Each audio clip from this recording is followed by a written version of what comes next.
All right, we're on the air, everybody. So let's see what happens here. Let's see. Oh, we're on the air, and we have. Alrighty, so let's get straight to the point. Let's talk about what's happening with our integrity so far as 2020 and what's going to happen there. So we know as of today that officially that it should be Wednesday will be the start of Pennsylvania's forensic checking of the people picking process. In Arizona, Senator Sonny Borelli, and I quote, I spoke to the investigators. Would I ver to reclaim the electors? He said, absolutely. Apparently, the AZ Attorney General is currently investigating evidence of the voter ver found in Maricopa County, full forensic people picking process checking, and other investigations in Maricopa County and statewide. So apparently, Brnovich is up to something. Okay, it's not over yet. Come on, Brnovich. We need to keep emailing him and encouraging him to please not fail us now. So, what was it, Monday? Monday had the rally where Wendy Rogers, getting everything started back up. Congress is back in session. Things are in the works. It's getting late. I'm tired. And I didn't wipe my face off or nothing, so we're just going to knock it out. Oops, I got more grease on me. Anyhow, so I'm going to cut to a video. Hopefully I can edit this together, right? But I have got a little bit of footage here of some stuff that happened in Arizona. This is new footage from We the People. The AZ Alliance shows Maricopa choosings, workers removing papers that have to do with our choosings from the trash, then shoving them into drawers. And I'll cut to that right now.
Those were two videos. Looks pretty suspicious. We don't know what happened. This is all alleged. I'll let you make your own judgment. I'm not making the call. But that's actual footage there. And even the Democrats are running from the regime of the formerly vice president we know of as of Brandon. Stacey Abrams won't even attend Brandon's speech to go to Georgia, speech in Georgia due to the conflict, because she's trying to get back in. She wants nothing to do with this party. Of course, she does not need to be back in under any circumstance, one bit so ever. We need to keep that woman way far away from the Congress. She's one of those people that she is not a very good asset at all. She is part of the deep state. She's part of the Happy Face organization that's involved in all kind of deep state corruption activities to maintain control of power.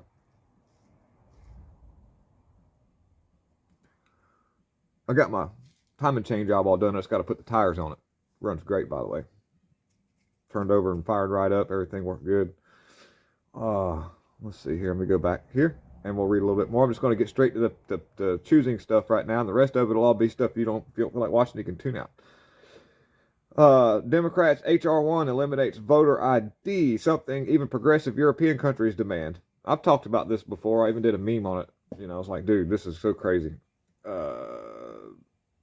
John R. Lott Jr. wrote an excellent piece at the Daily Signal where the points out that the VER laws in Europe said, in these people are in those places they're even more tyrannical than here. So to be told. Democrats and much of the media are pushing to make permanent, extraordinary pandemic-driven measures to relax voting rules during the 2020 elections, warning a new warning anew of racist voter suppression. Otherwise, yet democracies in Europe and elsewhere tell a different story of the benefits of the stricter voter ID requirements after hard lessons learned. Okay, all right.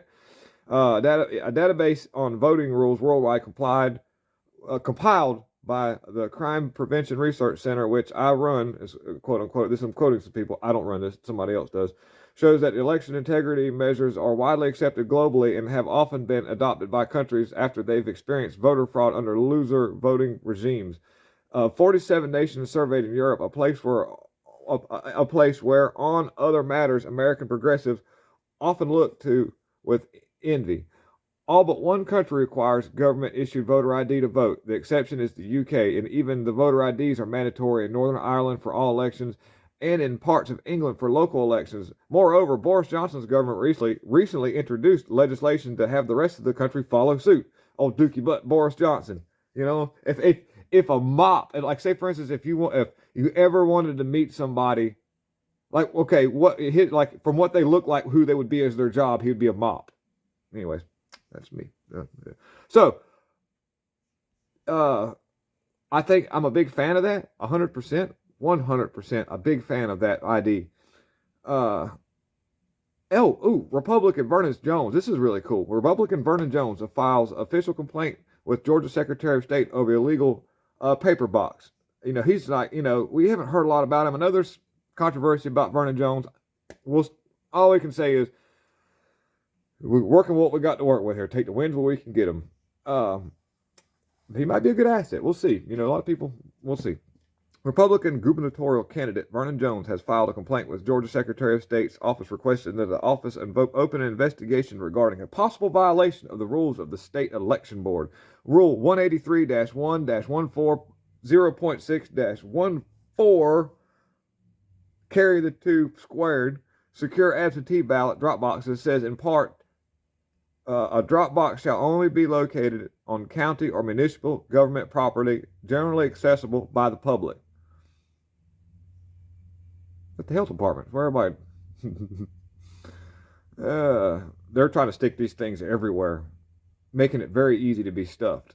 And we know about what happened with several other people that got paid a lot of money to do that. So, anyways, I'll be right back. Back again. Yeah, I had a customer come walking up. Anyways, so we got Vernon Jones working for us, or trying to do something. That's a good sign. I like to see that. And a real quick thing here. I'm trying to make this quick.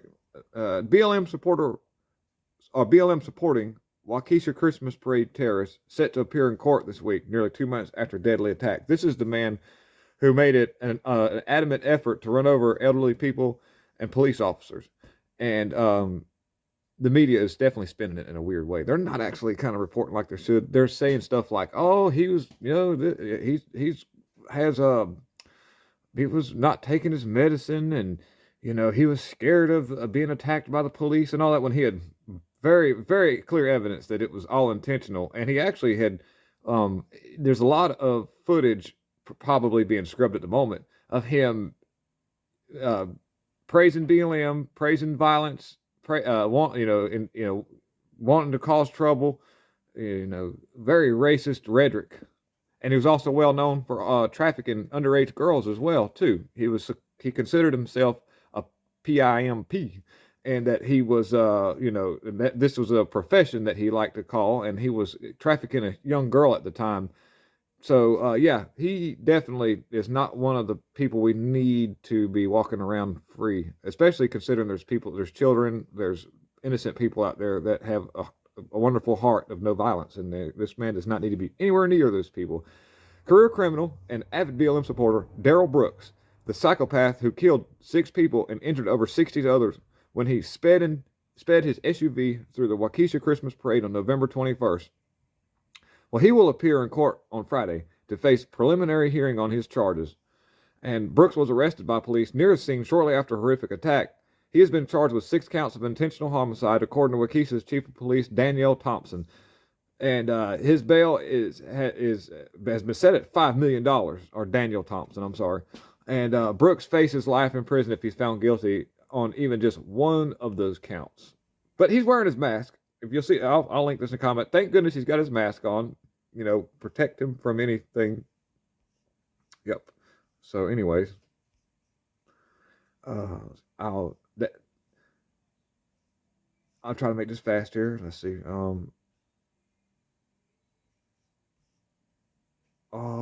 And then let's see. Oh, we know Fauci got grilled. I'll go into that a little bit while I'm looking through some of this stuff. Fauci short is eating a lot of crow right now because of Project Veritas and their release of evidence from the actual. This is verified. This is for real evidence of the military. I can't go into a lot of the detail about it, but I'll link this in the comments. In the description, so you can read a little bit more about it. But definitely, Fauci is in the hot seat, and it looks like we'll just see how it turns out in the end. I'm glad to see some patriots are working hard there. And Twitter, of course, has banned Project Veritas on the account of this. As Twitter bans Project Veritas operative as Fauci is being grilled by senators about newly released military documents. And the far left media is now starting to report on the bare shelves. And one thing you need to, I can't go into that. I want to so bad. Oh, and Biden insulted that because Stacey Abrams. I talked about that too. I had to recap what I did. Everybody came in here a minute ago. And Ray Epps. We know about Ray Epps. Ray Epps was. So it says, was Ray Epps a Fed? I can't answer that. FBI assistant director refuses to answer any of Ted Cruz's questions about January 6th and the fire exchange in the Capitol Hill. Senator Ted Cruz grilled by FBI National Security Branch Executive Assistant Director Jill Sanborn over the law enforcement agency involvement on January 6th in a tense exchange during Tuesday's Senate hearings. Cruz has been under fire from conservatives as of late, referring to terrorism when talking about 1/6, asking FBI Director several straightforward questions like how many FBI agents or informants actively participated in the J6, and is it notorious 1/6 catalyst Ray Epps a Fed? And this is the man who he know that he was filming, photographing, and citing part of the whole thing, and not much happened to him. We were not able to get any answers from Sanborn during their sworn testimony. The only thing she was able to respond with to the majority of his questions was, I can't answer that.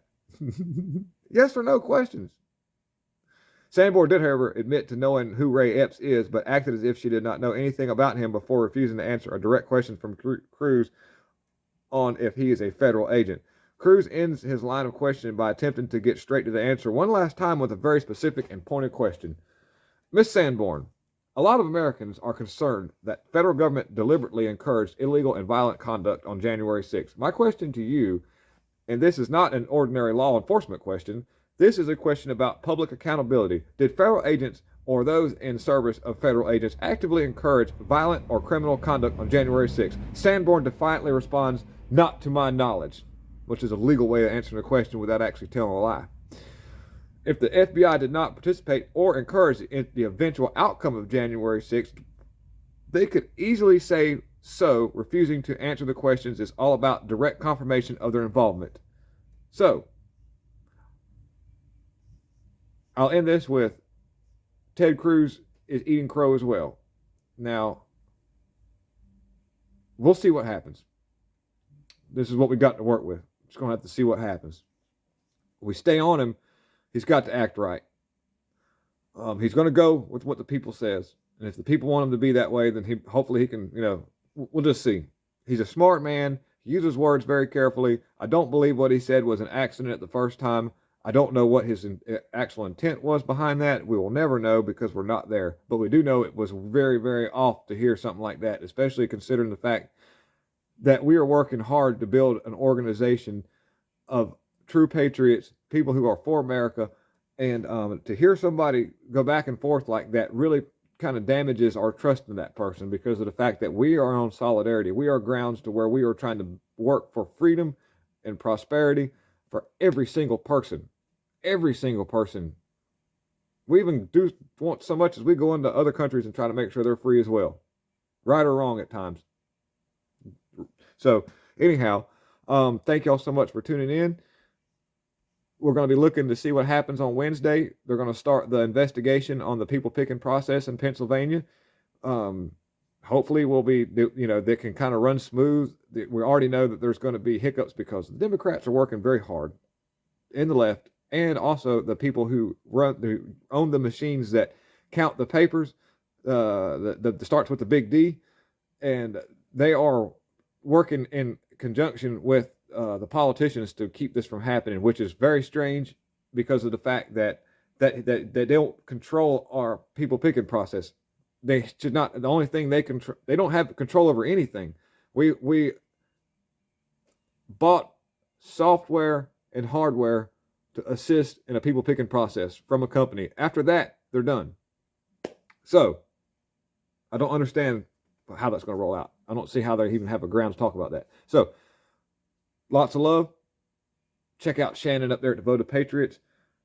Neil Johnson is reporting a lot about what's happening with some of the prisoners up there for the J6 prisoners. He's got a lot of good coverage on that. Check out Neil Johnson, Neil the North.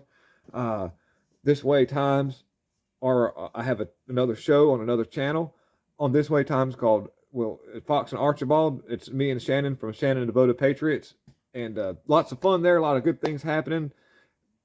This isn't going away. We're working very hard. I appreciate everybody so much. This has just been an absolute wonderful journey, and I thank all the new people subscribing. Thank you for liking and making the comments. Please always do that. It helps get the video out, and I'll be looking for more stuff. Thank y'all very much. God is in control.